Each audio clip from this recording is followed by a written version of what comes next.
Welcome back to the deep dive. Today we're digging into something really quite profound, actually. It's a deep dive into one family's history, looking at it through this unique lens of a specific Buddhist karmic tradition. That's right. We'll be exploring the huge impact of choices across generations, especially around alcohol, and these really intricate threads of karma connecting everyone. Our source material is fascinating. It's an incredibly detailed case study, almost like reading someone's personal chronicle. It lays out the lives and the karmic outcomes for people in this one family. Yeah, it's quite specific. So our mission really is to understand how these past actions echo through lives, how they shape destinies, and maybe uncover some paths to healing, to transformation. And this is where it gets really interesting. Indeed. And while the details are very specific to this family, what we're seeing here, according to these sources, is a powerful illustration of karmic principles. It really shows the profound and often unseen consequences of our actions, especially with substances like alcohol. The lessons here feel quite universal, actually, despite the unique story. And you mentioned terms like Yamalak, Mahanarak. Yeah. Maybe give us a quick context for those. Sure. So in this tradition, these are described as different realms or states of existence after death, places where beings experience the direct results of their karma.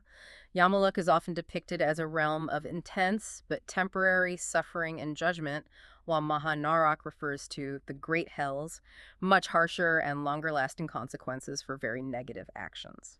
Okay, that framework helps. So let's start with maybe the most immediate figure in this story, the main character's father. The case study paints a pretty grim picture. It does. Heavy drinking, regular abuse of the mother, culminating in this absolute terrifying incident where he strangled her. She and the young daughter had to flee. Just awful. Truly awful. They were separated for a long time after that. Years later, there was this brief, maybe fragile reunion when he got ordained as a monk. Right, but he didn't stay ordained. No, he disrobed. And his life ended with severe illness, lung cancer, and emphysema. It's a really intense start.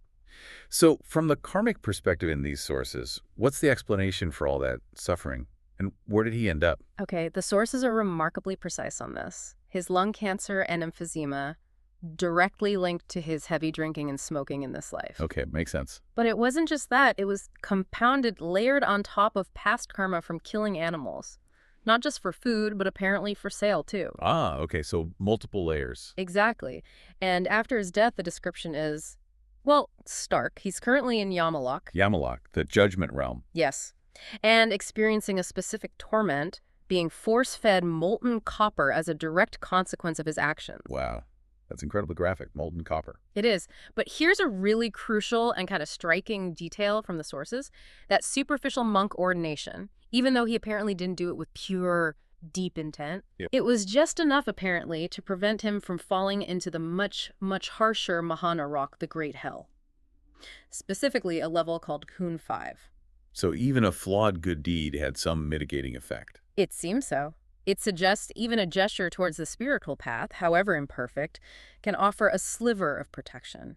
Now, he's described as deeply regretting his actions, suffering immensely, wanting to escape. That regret must count for something, too. It does. True remorse begins to lighten the burden, absolutely. But the sources emphasize the family needs to keep dedicating merits to him to help him progress. Okay, so the connection, the help, it continues after death. That's powerful. It makes you think about that balance between action and intent, doesn't it? If the ordination was superficial. It's a really good question. The sources seem to suggest this fascinating interplay. Pure intention is absolutely vital for, ultimate liberation. Right. But even the outward act, like taking vows, seems to plant a kind of karmic seed. It creates a connection, maybe a fragile one, but a connection to merit that can lessen the worst outcomes. Like a tiny life raft, maybe.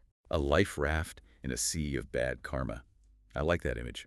And his current remorse is key, too. That's the start of things potentially turning around, but ongoing help through merit dedication is stressed as vital. Got it. Okay, let's shift focus a bit to another really central figure, especially in the daughter's life. The paternal grandmother. Yaipang. Yaipang. She started as a social drinker, but it escalated. Became a regular drinker, often with, as the source puts it, drunk friends. Yes. And notably, often on Buddhist holy days, which meant she admits her morning almsgiving, a really important practice. A significant detail in this context. Yeah, and her drinking earned her this public nickname, Yaipang the Drunkard, which caused her granddaughter, our main character, huge shame. Understandable. But there's this duality, isn't there? Hmm. When sober, she was described as lovely, responsible, warm, a completely different person. That contrast is stark. But the daughter's experiences, they were often really tough. Being sent out to buy the alcohol, enduring drunken rants, things being thrown, verbal abuse. It sounds incredibly difficult. And then there's this one incident, just chilling. After an argument, the grandmother actually tried to hit the daughter with a scythe. Scythe. Goodness. Yeah, the daughter barely got away. It's hard to imagine. And the grandfather, her husband, he eventually just snapped, sounds like, worn down by the drinking, the rants, especially about his past affair. He hit her with a broom handle. Wow. Leading to a severe injury. Yes, a bad facial injury. After that, he sought refuge, basically. Became a monk for 12 years. 12 years, seeking solace. Exactly. And now, the grandmother watches this Buddhist TV program, Fan with Fire. She's cut back on drinking a lot, but apparently still sneaks a drink sometimes. Right. It's fascinating how these deep, loving bonds can coexist with such dysfunction and trauma, all rooted in these complex karmic ties. So what are the karmic consequences outlined for her drinking, both past and present? Well, the source is quite direct. Her alcohol consumption, both now and in the past, sets up a likely cycle of rebirth in lower realms. Like the ones you mentioned. Yes, Mahanarak, Usathanarak, which is like a transitional hell, Yamalok again, or rebirth as hungry ghosts, Asuras, those sort of jealous demigods or animals. That's a wide range of difficult rebirths. It is. Or, if her overall karma is a bit lighter, she could be reborn human, but with significant disabilities, madness, muteness, intellectual disability. It really underscores how repeated actions, these habits, can create such profound suffering for oneself and others, lifetime after lifetime. Really drives home that long-term view. Okay, so it's not just the father and grandmother. This seems to be a wider family pattern. Very much so. The sources describe it almost like a club of alcohol karma. A club of alcohol karma. Wow. Yay! Tell us about some of the other relatives mentioned. Okay, so there's the mother's younger sister and aunt, started drinking socially with her husband, but it escalated into a daily thing. Another escalation story. Yes, and she ended up marrying a man who was already married, which she didn't know at first. He was also a heavy drinker, just drawn together, it seems. And they had a son. They did, but tragically, he died young, at 11, from dengue fever. Oh, that's heartbreaking. Then there's the mother's eldest sister, different aunt, once diligent, thrifty, but known for a hot temper. Now she suffers from depression, needs regular psychiatric care. Depression linked to past karma, too. According to these sources, yes. Specifically, past life alcohol karma manifesting as mental illness in this life. Okay. And there's an uncle. The mother's youngest brother, described as kind, wise even, but he developed paranoia, mental illness. He's actually a novice monk now, but still needs monthly treatment. Paranoia and mental illness. Yeah. Again, linked to alcohol karma. Directly attributed to past life alcohol karma in the source material. And it goes back even further. The great-grandmother, the grandfather's mother, also had mental illness. So it's multi-generational. This really paints a picture of this club, as you said, people drawn together by these shared karmic threads. Exactly. It illustrates how specific karmic imprints, like those related to alcohol, can seemingly draw individuals into the same family unit. It becomes a sort of gathering place for those dealing with similar karmic consequences. What about the aunt who married the already married man? The sources connect that to her own past karma specifically. Past lustful karma combined with her alcohol karma attracted her to that situation, that specific partner, a reflection of her own past actions playing out. And their son, who died. What happened to him, according to the sources? After dying, he spent a brief time as a spirit, then was reborn as a human.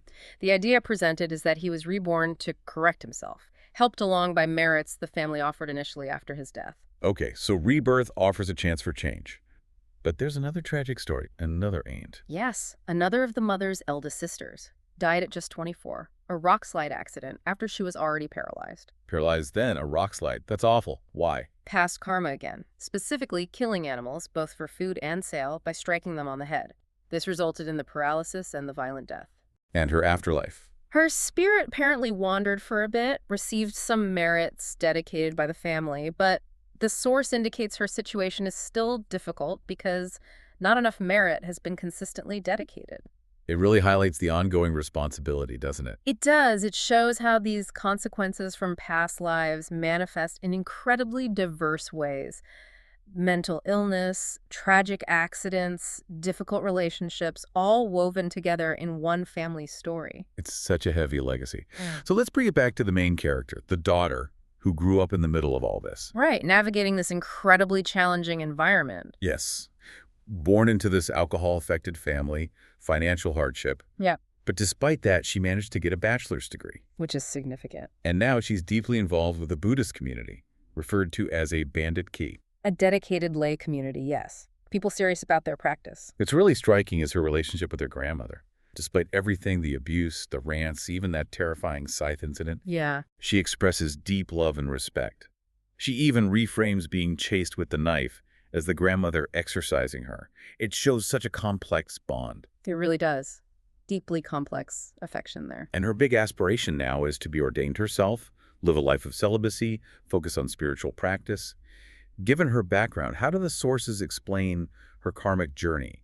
Why was she born into this family? Okay, her story is explained as a really fascinating interplay of different karmic threads.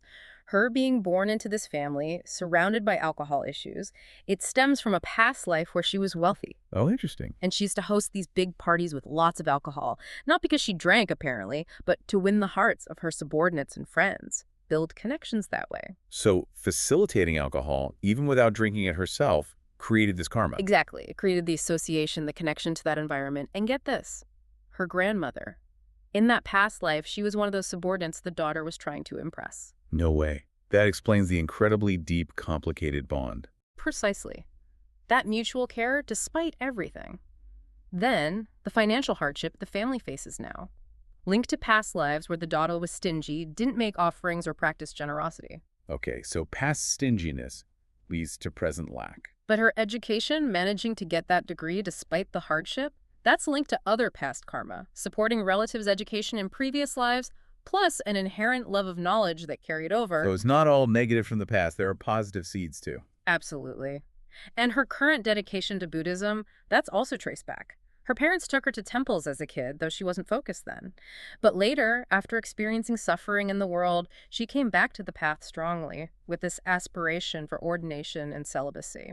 And her friends in the Bandit K community. They also have their own diverse karmic backgrounds, but they're united now in their dedication, supporting each other, including her. So what's the advice for her moving forward? Continue caring for her mother, encourage her, perform her duties diligently, keep accumulating all kinds of merits, generosity, morality, meditation, and hold on to that strong aspiration for a better future, for herself and her family, in this life and the ones to come. It really shows how someone can navigate such a difficult karmic inheritance and find a path towards spiritual growth. It does. It highlights how intentions, even seemingly good ones like wanting to win friends, can have unintended karmic consequences, but also how personal aspiration, nurtured over lifetimes, can steer you towards a really profound path. This whole deep dive hammers home the serious view these sources take on alcohol.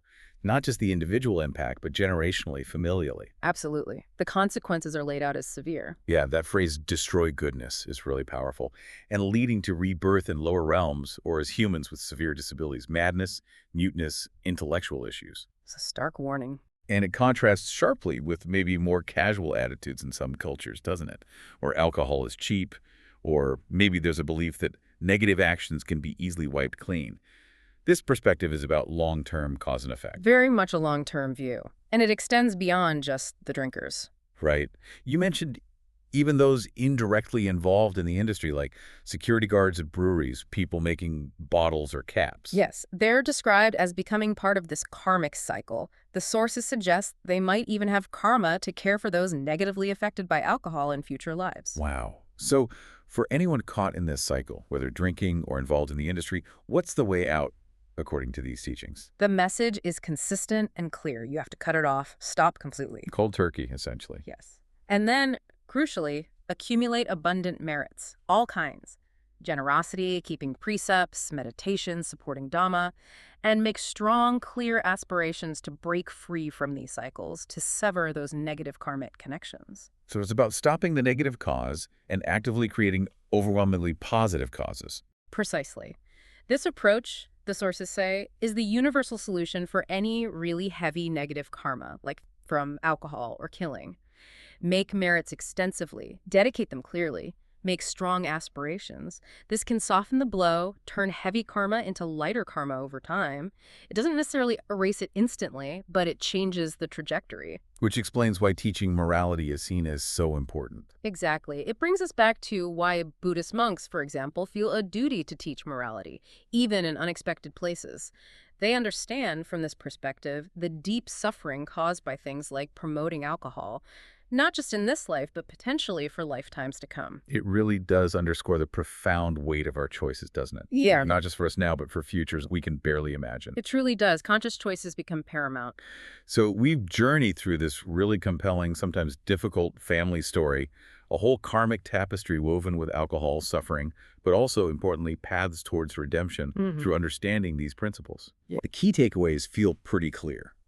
The huge impact of habits, even seemingly small ones, how karma ripples through generations, but also the consistent power of making merit and holding sincere aspirations to actually change your destiny.